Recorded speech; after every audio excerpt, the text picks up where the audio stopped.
bapak, adik, kakak, semuanya, baik bapak kepala desa, bapak kepala dusun, bapak kepala RT, maupun bapak babinsa bila ada, dan yang termuliakan juga teman dan sahabat saya bapak dosen Hairus Febrian selaku Ketua Takmir Musalla Birrul Walidain rahimahumullah, yang semoga semuanya senantiasa tiap umurnya mendapatkan syafaat rahmat Allah Subhanahu wa ta'ala.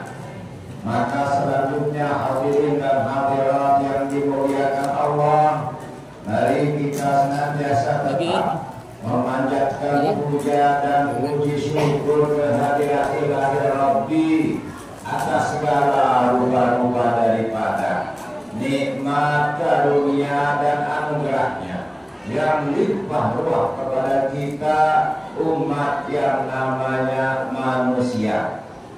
Sudahlah ditakdirkan kita menjadi manusia, diberikan pula menempel dalam hati sanubari kita hidayah iman dan Islam, maka bersatu padulah semuanya tiap umur tinggi merupakan sama-sama hamba Allah dan umatnya junjungan alam Nabi besar Nabi Muhammad sallallahu alaihi wasallam. Jadi bersyukur kehadiran ilahi Rabbi itu jamaah bukan sekedar merupakan keharusan dan kewajaran, akan tetapi juga merupakan kewajiban. Karena itu, tempo dulu manakala baginda Nabi berkumpul di setiap majelis, mungkin di mushola, mungkin di surau, mungkin pula di balai banjar, senantiasa baginda Nabi mengajak umat jamaahnya untuk bersyukur kehadirat ilahi Rabbi siapapun dia, kapan dan dimanapun saja. Asyukru lillahi syai'un ma la yantahi. Bersyukur kepada Allah itu merupakan sesuatu yang tanpa berkesudahan, kapan dan di mana saja. Kenapa Bapak dan Ibu, adik dan kakak yang dimuliakan Allah? Dalam satu ketika manakala Nabi mengajarkan ajarannya guna pandai bersyukur kehadirat ilahi Rabbi, sekonyong-konyong seorang sahabat interupsi jamaah sekalian. Ya Rasulullah, katanya, wahai baginda Rasul, saya ini umatmu, hidupku di negeri ini sebatang kara, tak punyalah aku keluarga, kiri kanan bawah dan atas. Aku paling miskin di negeri ini, tak punya rumah tempat tinggal, kadang di kolong jembatan, kadang pula hidupku di bawah pohon kayu. Pakaianku hanya yang sekedar melekat di badanku, itu pun compak dan campingnya tak terhitung. Sandalku saja lain sebelah. Begini hina-hinanya aku, miskin tiada kara, hidup sebatang kara. Wahai baginda Rasul, apa gerangan yang harus aku syukuri? Begitu dia bertanya dalam majelis pengajian dan kepada Nabi Muhammad sallallahu alaihi wasallam tertegun sejenak dan terdiam, seakan menunggu bantuan malaikat Jibril membantu memberikan solusi jawaban kepada sahabatnya. Tiba-tiba dan sekonyong-sekonyong baginda Nabi bersabda, "Qala ya sahibi, wahai sahabatku, afala tatanafas, bukankah Anda juga bernapas?" "Na'am ya Rasulullah." "Benar baginda Nabi." "Tashkurillahi ala nikmatihi dzalik," kata Nabi. Syukurilah atas nikmat itu. Ternyata di setiap kita bernapas dengan kelapangan, kita merasa lega. Di situ ada rasa nikmat dan enak. Setiap kita bernapas, ternyata ada nikmat Tuhan. Bayangkan ibu dan bapak, kalau misalnya terganggu pernapasan kita saja karena pilek dan batuk, waduh, gawat ya. Lihat teman lewat di halaman, kita seperti terpenjara, bernapas tidak bisa. Yang terganggu hanyalah pernapasan saja. Jadi kata Nabi, di setiap pernapasan kita ada nikmat Tuhan. Bayangkan bapak dan ibu, adik dan kakak, bila kita sempat berkunjung ke rumah sakit sana, bagus bangunannya, fasilitasnya luar biasa, altesnya mahal, tidur di sana ibu dan bapak, orang terengah-engah, bernapasnya tidak sempurna seperti kita. Apa yang terjadi? Diambilkan oksigen untuk membantu pernapasannya ibu dan bapak. Sudahlah kita diambilkan oksigen, ditangani perawat pula, perawat honornya juga tidak murah. Sudahlah begitu, dokter spesialis yang tangani penyakitnya, honor bayarannya juga tidak murah. Keluar satu lembar surat, tukar ke apotek, mahal juga ibu dan bapak. Bila kita keluar dari rumah sakit itu, mati maupun hidup, bayar juga ibu dan bapak. Yang dibela apa?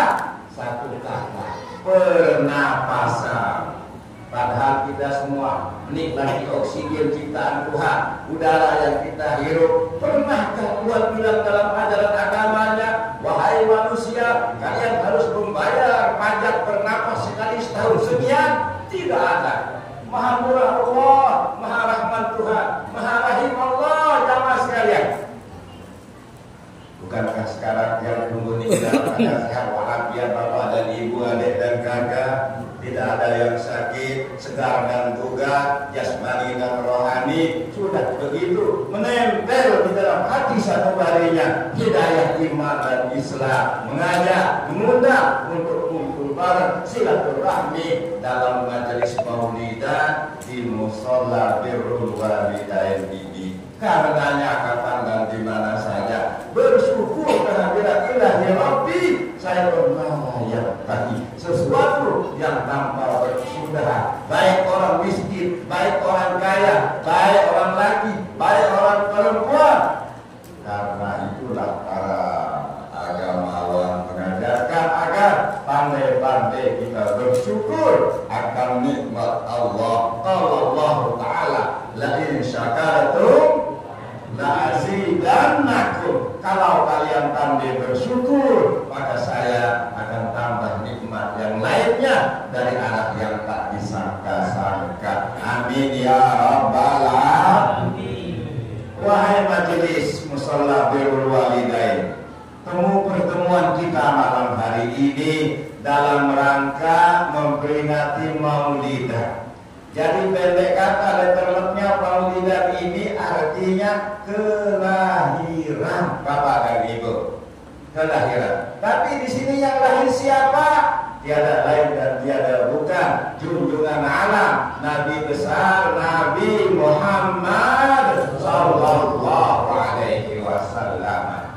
Kalau begitu, kira-kira kapan mulai orang menyelenggarakan Maulidan itu dan ini bapak dan ibu? Ada dua jawabannya. Satu yang gaib karena tidak ada yang bertemu langsung dengan acara itu.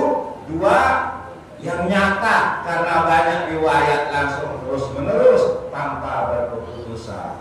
Jadi diriwayatkan bapak dan ibu, semua para nabi dan rasul yang sudah ada itu dikabarkan banyaknya hampir 140-an ribu, dan yang tersebut di dalam kitab suci adalah nabi-nabi dan rasul-rasul yang merupakan bintang-bintang daripada mereka semua. Semua itu sudah memaklumi, mengetahui di dalam kitabnya, diberitahu oleh Zat yang Maha Gaib Allah Subhanahu wa Ta'ala bahwa berikutnya nanti akan datang dan ada nabi akhir zaman, namanya Ahmad, nama lain daripada Muhammad.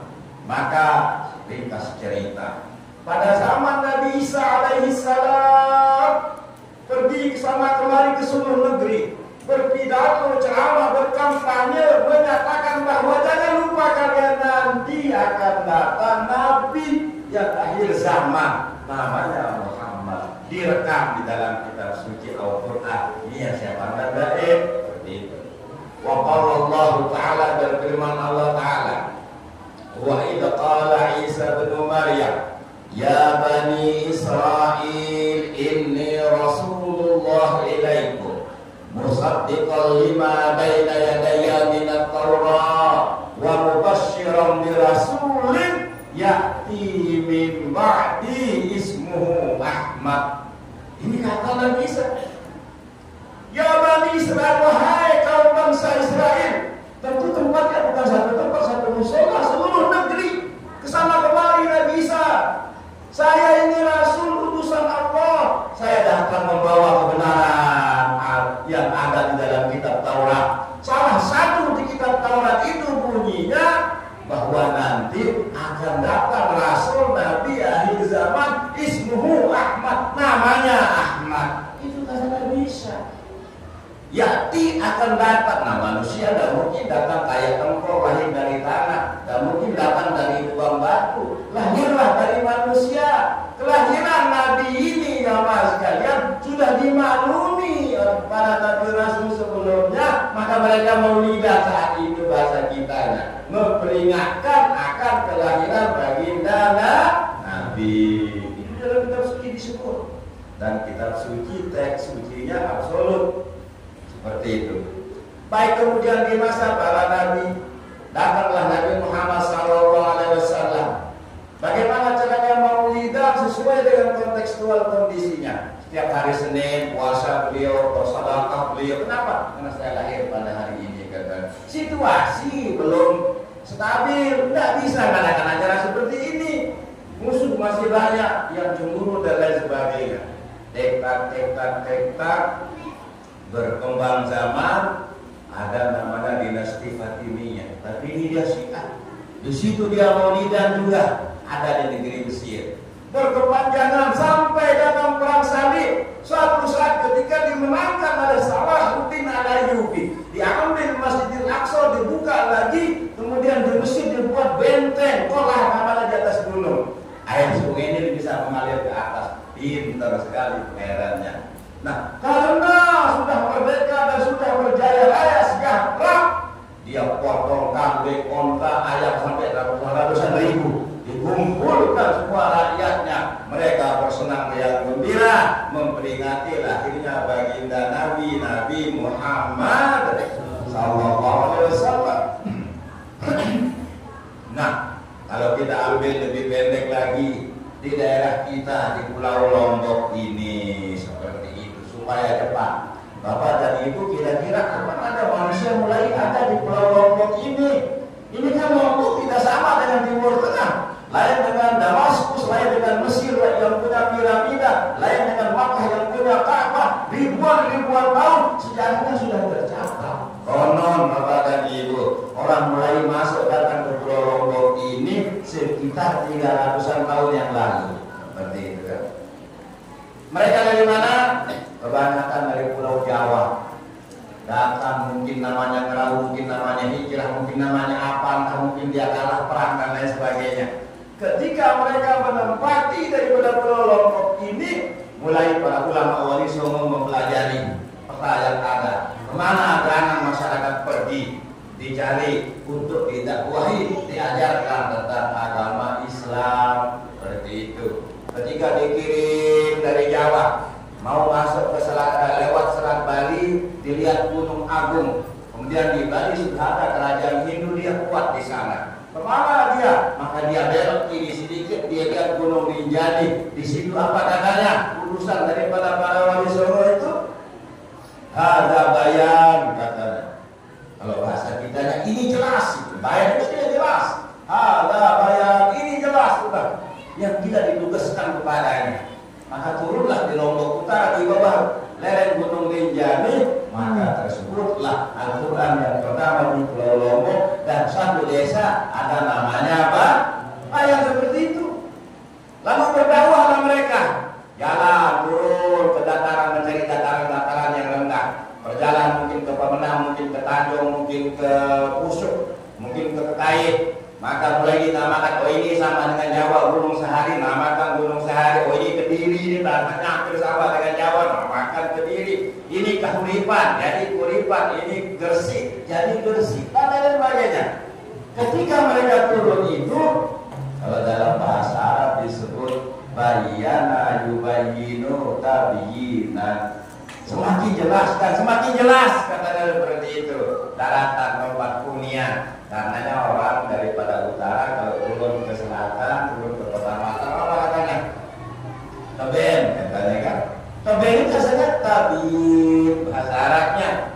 Di atas semakin jelas, di bawah. Nah disitulah mulai mengumpulkan masyarakat di setiap momentum, dikumpulkan, dicerahkan, diceritakan, diantaranya tentang maulid Nabi Muhammad. Pertanyaan kita, Nabi Muhammad lahir jamaah untuk apa?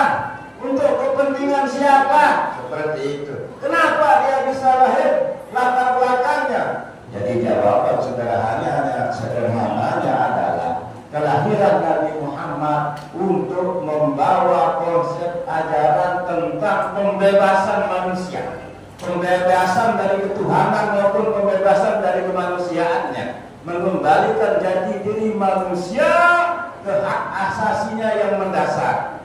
Dan ini yang terpenting, Ibu dan Bapak. Islam datang dengan dialogis, datang dengan dialog, bukan kekerasan.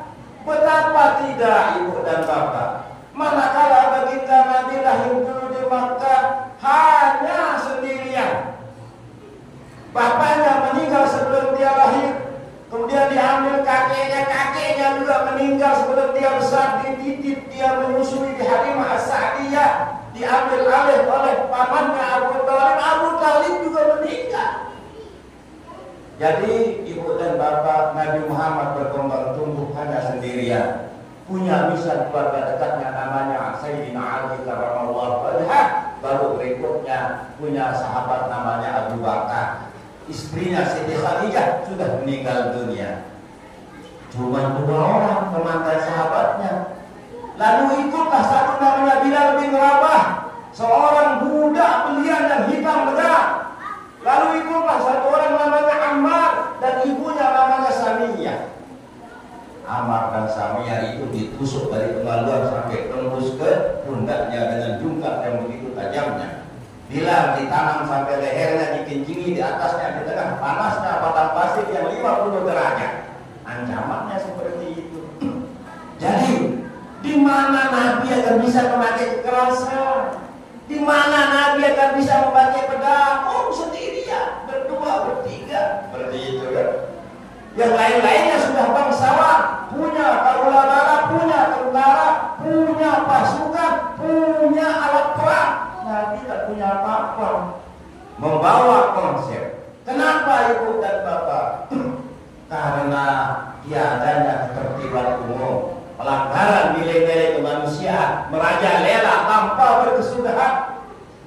Di antaranya yang paling rusak nasibnya adalah kaum perempuan. Ibu itu, bapak dan ibu, kaum perempuan itu kalau misalnya ditinggal mati oleh suaminya, edahnya, masa tunggunya bukan 4 bulan 10 hari seperti yang tertera di dalam Al-Quran. Macam-macam suka-suka mereka buat. Ada yang masa edahnya 2 tahun, sudahlah 2 tahun ditaruh di bawah kolong, tak boleh bersisik, tak boleh keluar, tak boleh bersih, hina-hina dan bestapa kaum Hawa, Ibu dan Bapak. Sudahlah begitu. Bagaimana kalau soal madu-madu? Semampu semau guenya orang Arab Quraisy waktu itu. Ada yang punya istri 50 boleh, ada yang punya istri 100 boleh. Ini aturan apa? Tidak ada nilai-nilai kemanusiaan. Makanya Nabi datang menguranginya menjadi 4 bulan 10 hari edah orang kalau ditinggal mati, 3 kali suci kalau bercerai biasa. Seperti itu Ibu dan Bapak. Dulu hina-hina dan mestapa. Lalu dari prinsip yang lainnya tentang ketuhanan. Mereka mengaku punya Tuhan, tapi siapa Tuhanmu kalau ditanya? Dia jawab satu namanya Lata, satu namanya Uzza, satu namanya Manal, satu namanya Hubal. 4 Tuhannya. Ya bagaimana Anda bisa membuktikan kata Nabi? Oh iya katanya, saya yang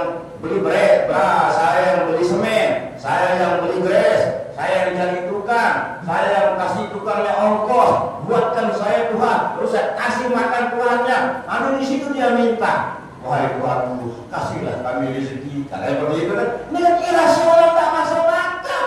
Masa begitu kata Muhammad? Ya Allah, Muhammad ya. Tapi ini ambur ini biologis ini, dogmatis dia. Jadi kalau ada yang imannya lintas di antara kita, ini untuk konsumsi internal, gitu kan? Jadi tidak boleh. Tuhan kalau lebih dari satu, gitu kan? Banyak dia yang kuat tadi. Sudahlah kuat dia yang batin minta di situ, wahai Tuhanku, berilah kami usia yang panjang. Gimana? Dia buat. Bukan itu Tuhan, wahai sahabat-sahabat. Mereka tidak mau. Nabi dialog. Nabi menyampaikan argumentasinya. Nabi menyampaikan dari alasannya. Kalah mereka debat ibu dan bapak mulai dengan kekerasan. Ini kan tidak masuk akal. Nabi itu bersahaja, argumentasinya kuat, dalilnya ada, tapi tidak bisa dikalahkan keberatan mereka. Satu ketika pada masa itu ada 3 tokoh yang sangat populer, namanya 3 Abu. Satu namanya Abu Sofyan, satu namanya Abu Lahab, satu lagi namanya Abu Jahal. Ini 3 ini tokoh intelektual Quraisy, bukan Bapak. Dan yang paling senior, paling pintar, paling luar biasa bijak dan arifnya yang namanya Abu Jahal itu. Nama aslinya Amr bin Hisham, tapi dia nanti berikutnya disebut Abu Jahal. Ini orang pintar, orang kaya, tokoh, pemuka, pemimpin masyarakat. Kalau menemukan masalah diselesaikan sama beliau. Jadi hakimnya, jadi penentunya. Karenanya Abu Jahal dulu dikasih gelar dan lakab namanya Abul Hakam, bapak kebijakan. Orangnya bijak sekali. Tapi terkait dengan kebebasan bernama, kebebasan berargumentasi, kebebasan berkeyakinan, tidak mampu mengalahkan argumentasi Nabi. Akhirnya emosi dan gengsi yang jadi meninggi. Satu ketika mereka ingin membuktikan bagaimana kebenaran Nabi. Yang namanya Nabi Muhammad itu kalau sudah tengah malam bangun salat tahajud baca Al-Quran. Yang maklum bukan orang kaya, rumahnya tidak gedongan, bisa diintip dari luar. Tiba-tiba ada orang yang mengintip Nabi mengaji membaca Al-Quran. Di pojok sana Abu Sofyan, di pojok sana Abu Lahab, di pojok sini Abu Jahal. Kira-kira ketika matahari mau terbit fajarnya, saat yang dulu ayam sudah mulai berkokok, mereka mulai kabur. Ketemu di jalan, katanya, ente sudah kemana? Ya, komandan sudah kemana? Katanya, bro, ente sudah kemana? Nah, ini saja kata kita kan sama-sama ngintip ini, katanya begitu kan?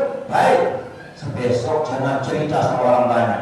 Jangan cerita kita sudah ngintip, pernah ngintip Muhammad. Dan besok jangan lagi kalian dan kita ngintip ke sini. Baik, setuju katanya. Besok malam tidak habis penasarannya. Lagi ngintip. Lagi pula bertiga mereka ngintip. Sudahlah bertiga, keluarga pula sama-sama ketemu lagi. Akhirnya Abu Jahal bilang, ini paling senior ini Abu Jahal ini. Lihat, oh bro katanya, ini deh udah rumahnya kita mau break katanya kan, mau bareng. Jangan kasih tahu orang, jangan kasih tahu orang banyak. Begini kata Abu Sofyan, Tuhan senior katanya kan. Kita kan sama-sama mendengar Muhammad membaca ayat sucinya. Menurut Tuhan, bagaimana bacaannya itu? Bagus katanya. Bagaimana isinya itu benar atau salah? Benar, tidak ada satupun yang salah. Benar, katanya begitu kan. Jadi dia tahu kebenaran Al-Quran, dia tahu ayat suci Al-Quran, dia simak, dia dengar. Tapi sungguh untuk mengumpahum lalu sirut tidak ada hidayah baginya. Ini disebut jahil murakkab kalau kita namanya dalam kitab. Sudah bodoh, bertingkat-tingkat lagi bodohnya. Begitu kan? Jadi mulailah beliau dikasih gelar Abu Jahal, bapaknya orang bodoh. Itu kan. Kalau Abu Lahab itu api artinya ini semua keluarga Nabi nih, nggak ada orang jauh-jauh. Abu Lahab itu pamannya. Dulu ketika Nabi dilahirkan, tergopoh-gopoh membantunya kasih tahu, wahai temanku, ada keluargamu yang lahir tampan sekali anaknya. Dia ada menangis seperti orang lain, tersenyum, wajahnya punya masa depan, senang sekali. Nah orang Arab kalau laki-laki dia mau tanam. Tapi kalau perempuan dia mau tanam, laki-laki dia mau pelihara. Oke lah katanya, kamu merdeka bebas, kata Abu Lahab. Dimerdekakan karena mendengar kabar kelahiran baginda Nabi. Itu sampai mau wafat tidak masuk Islam, nggak bisa gitu. Akhirnya dia mati. Makanya di dalam hadis disebut paman Nabi itu karena pernah punya mahabbah, cinta, hormat, kasih kepada Nabi ketika dilahirkan itu. Di dalam neraka kalau hari Senin dia dapat dispensasi naik ke atas. Tapi setinggi-tingginya neraka semuanya api, Bapak dan Ibu ya. Nah seperti itu hikmah daripada maulid Nabi. Apalagi Bapak Ibu yang tunggu sekalian hadir, melepas waktu yang baik, datang, duduk silaturahmi, mungkin ada yang buat biaya snack itu ini tanda cinta mahabbah kepada Nabi. Niscaya mudah-mudahan kita tergolong umat Nabi yang mendapatkan kebebasan dari segala macam siksa neraka yang panas luar biasa. Amin ya rabbal alamin. Itu maulid kita, Ibu dan Bapak. Nah, yang kedua karenanya Ibu dan Bapak, Nabi datang membawa konsep ajaran pembebasan manusia seutuhnya dan terkait dengan vertikal maupun horizontal. Cara berketuhanan, cara berkemanusiaan, seperti itu tadi ajaran Nabi ini. Nah, Nabi itu sempurna. Ketika masih muda, sebelum pergi daripada Isra Mi'raj itu, sebelum hijrah ke Madinah, kalau subuh Nabi sudah ada di mushola, di masjid. Datang ibu-ibu. Ternyata ibu-ibu itu nitip modal untuk usaha kecil menengah, UMKM bahasa sekarang, dikasih sama Nabi gitu kan pagi-pagi. Nanti pergi mereka berdagang berjualan, sore pulang lagi titip sama Nabi. Nabi subuh bagikan lagi apa namanya uang mereka. Ini artinya Nabi membangun negara bangsa dari ekonomi mikro, dinamika ekonomi mikro bahasa sekarang. Bukan ekonomi makro itu loh, Pak dosen, yang kayak valuta asing, bursa efek, pasar saham, ajudi itu. Ya. Tapi yang dibangun usaha kecil menengah sama Nabi. Makanya ketika diprovokasi, dibaling dia, difitnah segala macam, Muhammad bohong, Muhammad dusta, jangan ikut, jangan percaya. Yang bangkit, yang turun bukan pasukan yang perkasa. Kalau emak-emak ibu-ibu datang, jangan kau bilang Muhammad bohong. Aku ini saksi kehidupan bertahun-tahun. Aku dibina berusaha ekonomi kecil menengah. Uang yang kutitip tidak pernah dikurangi diambil, selalu amanah. Dia orangnya Al-Amin. Maka disebutlah gelarnya Al-Amin. Orang laki-laki nggak bisa berdaya. Ibu-ibu yang demo susah. Kalau ibu-ibu ini yang demo. Jadi Nabi memperhatikan ekonomi masyarakatnya, membangun. Kayaknya kan dibayangkan Nabi Muhammad itu nih orangnya pakai soroban, pimpin sikir. Bukan. Beliau reformis, pembaharu dari ajaran yang begitu hina-hina menjadi ajaran luar biasa. Nah, seperti itu kelahiran dan kedatangan daripada baginda Nabi. Waktu kecil baginda Nabi ikut pamannya Abu Thalib, usianya baru 12 tahun, diajak ke negeri Syam, ke Damaskus. Ini berdagang ke situ Bapak dan Ibu. Jadi dilatih life skill-nya supaya matang. Nah, kalau dia beli barang di Mekah, daerah Hijaz namanya, Mekah, Madinah, Hijaz, bawa ke negeri Syam, jual di sana. Mungkin dia jual ke Palestina, ke Lebanon, ke negeri Syria, Yordania yang sekarang. Beli barang di sana, bawa ke Mekah, dijual di situ. Perusahaan tempatnya kerja, perusahaan konglomerat yang dipimpin oleh Siti Khadijah. Jadi Nabi itu Bapak dan Ibu bergerak di bidang perdagangan lintas negara. Kalau bahasa sekarang kan eksportir dan importir gitu loh Nabi Muhammad. Impor, ekspor, bawa barang dari Mekah, jual di negeri luar. Habis beli barang dari sana, bawa ke negeri Hijaz, jual. Eksportir, importir. Perusahaannya, perusahaan konglomerat dipimpin Siti Khadijah. Paling tidak dari posisi Nabi itu manajer marketing paling tidak, manajer marketing. Bayangkan ibu bapak, ini Nabi masih muda, mulai umur 25 tahun. Sekarang kalau misalnya ada jadi komisaris saja di BUMN bapak dan ibu ya, jadi komisaris saja, itu berapa gajinya? Kalau Ahok itu gajinya 4 miliar pada saya. Ya, jadi komisaris saja. Jadi Nabi Muhammad itu masih muda. Kalau di analogi sekarang, gajinya selebihnya antara 4 sampai 10 miliar minimal. Baru beliau kawin seperti itu. Ini kalau orang ngomong ini kan, udah 5 tahun kawin kan sampai sudah Nabi apa gitu kan? Kerjanya belum ada. Profesi Nabi profesionalis, Nabi bankir, Nabi penggerak ekonomi kecil menengah, Nabi eksportif, Nabi importif. Baru datang wahyu Allah pindah karena diusir di negeri Makkah. Cemburu mereka. Nabi itu orang sabar, pinter, sibuk, amanah, tabligh, faham, cerdas, terbuka. Makanya saya mau bilang begini Bapak dan Ibu, kalau ada yang cerita Islam itu berkembang jaya dari tangan Nabi Muhammad hanya dengan pedang, jangan percayalah. Nanti sejarahnya sendirian, tidak punya apa-apa. Bukan saya yang bilang begitu. Michael Kahn, penulis sejarawan dunia orang Yahudi, 100 tokoh dunia yang bertulis diteliti puluhan tahun, yang didulukan nomor 1 baginda Nabi Muhammad Sallallahu Alaihi Wasallam. Diprotes di barat, kenapa taruh Muhammad yang lain saja? Nggak bisa katanya. Kenapa? Bayangkan kata Michael Kahn, dulu Muhammad lahir sendirian, temannya cuma 4 orang. Sekarang manusia yang ikut beliau miliaran, militansinya luar biasa, tak sama dengan amba-amba. Katanya seperti itu. Allahumma sholli ala sayyidina Muhammad. Alhamdulillah Rabbil Alamin. Kalau sampai baginda Nabi ke negeri Makkah, ke negeri Madinah, pindah sampai di situ Bapak dan Ibu, yang pertama didatangi dan dikunjungi adalah markas Balai Budaya, nanti yang menjadi Masjid Kuba. Tetapi sebagian sahabatnya diatur, yang sudah pengalaman, yang sudah kesana kemari orang-orang Belanda, ahli ekonomi handal, ditugaskan. Maka ada namanya satu Sa'ad bin Abi Waqqas.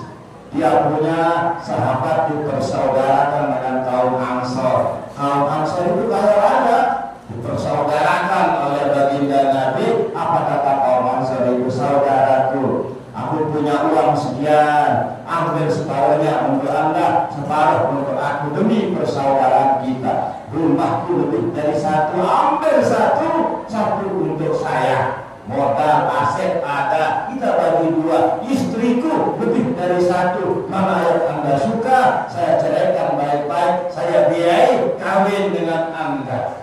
Tapi apa kata sahabat itu? Semoga Allah memberkati harta benda Anda. Arinil aswaq, katanya, tunjukkan saya di mana pasar tradisional. Maka sahabat itu ditunjukkan wazaka suku Bani Kainuka. Oh, di situ ada pasar Bani Kainuka. Dia pergi ke sana, dilihat pasarnya, ditata dengan rapi, diperbaiki keadaannya, bagaimana kontrol kualitinya, bagaimana timbangannya. Sesekali Nabi turun inspeksi, dimasukkan tangannya, di dalam ada korma yang jelek, atasnya bagus. Ini tidak sesuai dengan kontrol kualiti. Yang bagus misalkan harganya lain, yang jelek misalkan harganya lain. Ditata oleh sahabat Nabi itu. Pagi angkat barang menjadi buruh, dapat keju buat sarapan. Sore, siang, kerja, sarapan seadanya, makan secukupnya. Lama-lama dia menjadi ahli ekonomi di negeri Madinah. Dia ekspor barang-barang dengan semuanya yang sesuai dengan timbangannya, kontrol kualitinya, sampai dia menjadi konglomerat yang terkaya di negeri Madinah. Kerjaan Nabi itu memperbaiki nasib keadaan masyarakat, struktur sosial, ekonomi, dan politiknya. Jadi bukan hanya pimpin zikir ke sana kemari, bukan. Memperbaiki keadaan masyarakat dari yang disebut minaz-zulumati ilan dari kegelapan menuju yang terang benderang. Itulah al-haq. Zalikal kitabul la raiba fihi. Itulah kitab suci Al-Qur'an yang tidak ada keraguan padanya. Hudan lil muttaqin, menjadi petunjuk bagi orang-orang yang bertakwa. Bertakwa artinya berkualitas, bersumber daya manusia. Ini cita-cita daripada ajaran agama kalau diterapkan ke masyarakat dan khalayak. Dulu di zaman Nabi karena menjalankan pesan-pesan ajaran agamanya menjadi semangat seperti ekonomi dan sosial, politik serta budayanya. Kemudian kaisar yang ada di negeri Habasyah mengirim relawan di bidang kesehatan, dan mereka mengabdi di negeri Madinah, punya kontrak, punya perjanjian dengan negaranya. Tapi apa yang terjadi? Dia pulang sebelum kontraknya selesai, dia balik ke negerinya, dipanggil sama kaisar, diadili di pengadilan. Kenapa engkau tinggalkan kewajibanmu mengabdi di negeri Madinah yang dulu pernah bersurat ke saya, pemimpinnya namanya Muhammad? Kata dokter relawan itu, baginda kaisar, 2 tahun saya ada di situ, namun saya bangkit negara seketongkel uang suntik melanjutkan. Kenapa? Mereka sejahtera semuanya. Sampai terheran-heran kaisarnya. Bagaimana caranya? Siang mereka bekerja keras, malam mereka qiyamul lail, mereka puasa Senin dan Kamis, negara kolesterol, negara gula darah, dan macam sedikit. Dokternya nganggur. Itulah dia masyarakat madani yang dicita-citakan, sesuai dengan pesan-pesan ajaran yang dibawa oleh baginda Nabi Muhammad yang jadi semangat negara bangsa kita. Maka lahirlah 5 dasar. 1, ketuhanan yang Maha Esa. Ini kan ajaran tentang la ilaha illallah, kemanusiaan yang adil dan beradab, untuk mengembalikan hak-hak dasar, prinsip manusia bebas dan merdeka, persatuan Indonesia umat bersaudara, dan sampai keadilan sosialnya penuh kaya dengan ajaran agama. Memang Nabi tidak pernah Bapak Ibu bilang, wahai umatku, nanti kalau saya meninggal dunia, saya tinggalkan kepada kalian partai ABC. Yang ditinggalkan agama Islam. Semangatnya boleh masuk ke semua ormas, semua apa saja, seperti itu. Jadi nanti tidak meninggalkan partai, yang ditinggalkan agama.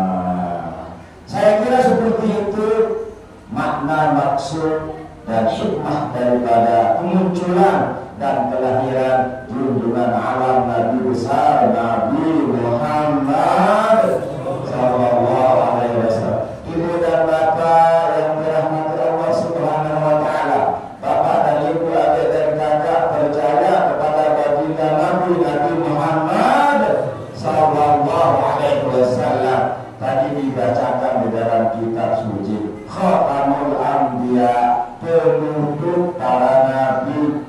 Nah, jadi catatan kita, kapan saja sejak Nabi Muhammad meninggal dunia, di mana saja bapak dan ibu, apapun rupa hebatnya orang tersebut, kalau mengaku dirinya sebagai nabi baru, laisa minna, itu bukan dari Islam. Ada kan bapak ibu tidak dengar ada nabi lahir dulu di Lombok Timur, ada katanya di Serbandul, anak aku sini jadaran ketopong lontong buka menjelma para diri jadi nabi keberempil. Apa jalannya? Ada juga nabi orang ini di Jawa jadi nabi masuk penjara. Inilah nabi ya bimbang, tidak ada nabi sebelah saya, ditutup pintu kenabian gitu ya ibu dan bapak. Jadi nanti kalau ngaji nyimak di mana saja, kapan saja, dengan siapa saja, kalau ada nabi baru bukan bagi kita, provokator yang masuk. Tak boleh. Nabi itu dia punya karakter al-ma'sum, terjaga dan terpelihara dari noda dan dosa. Tapi kalau ada nabi zaman sekarang kan, kalau punya HP kira-kira tak dapat dosa nggak?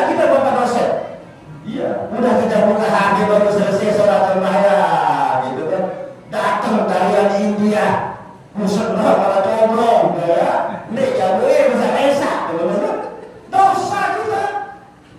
Jadi cocok nggak ada nabi sekarang, kan nabi itu terlindungi dari dosa. Dan kalau ada nabi zaman sekarang yang terjadi apa bapak dan ibu? Semua orang mau punya nabi, orang Arab mau punya nabi, Indonesia mau punya nabi, orang Lombok mau punya nabi. Sudahlah nabi Arab di Lombok, yang Indonesia mau punya nabi, yang itu mau punya nabi, Muhammadiyah mau punya nabi, kacau. Akhirnya nabinya kampanye. Ini saya seorang nabi tidak punya dosa, pilih saya ya. Cocok nggak? Nggak cocok nabi kampanye. Caleg nggak cocok caleg, jangan cocok ya. Nabi tidak ada menjadi lebih baik. Nabi tidak ada daripada ada, akan banyak fitnahnya. Wallahu a'lamu bishawab. Allah Maha mengetahui tentang kebenaran dan bagaimana kebutuhan kita sebagai umat yang namanya manusia. Nah begitulah dia. Kalau bertanya kenapa Nabi tidak ada sekarang, bagaimana kalau ada? Dan Nabi sudah tahu itu, Allah sudah tahu itu, maka ditutuplah dengan khataman nabiyyin, menjadi penutup para nabi. Tidak ada lagi. Jelas ibu dan bapak, dapat diterima adik dan kakak. Alhamdulillah ya Rabbil Alamin. Sepertinya itulah dia daripada penugasan saya untuk menyampaikan tentang seputar hikmah daripada Maulid Nabi Muhammad Sallallahu Alaihi Wasallam.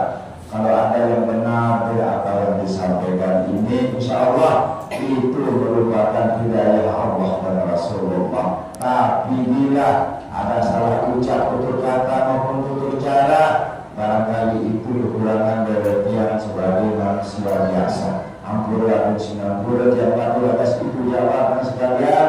Orang Lombok bilang tuk lek terbutuh isi letak terbalik. Saya lewat bedai dapat silaturahmi mali.